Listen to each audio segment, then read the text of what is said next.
तुमने हमारे रामचंद्र जी से राज छीना, वस्त्र छीना, उनको दर दर की ठोकरें खाने के लिए मजबूर कर दिया। क्या अब भी तुमको चैन नहीं मिल रहा है? तुम हमारे हाथ कान पर हाथ नहीं डाल सकते हो।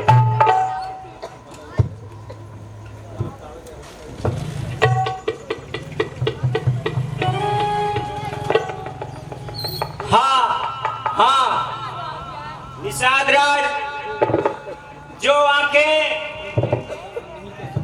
प्रभु राम के दर्शन नहीं कर सकती, उन्हें तीरों से फोड़ दो।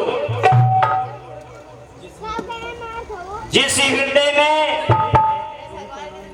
प्रभु का नाम नहीं, उनके टुकड़े टुकड़े कर दो। आगे बढ़ो निषाद राज।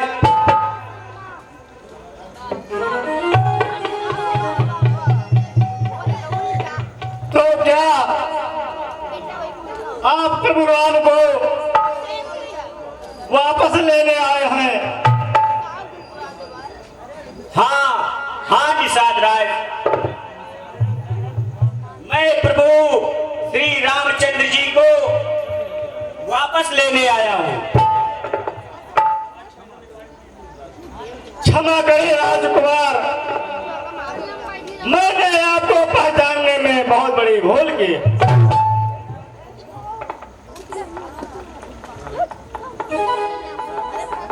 निषाद राज,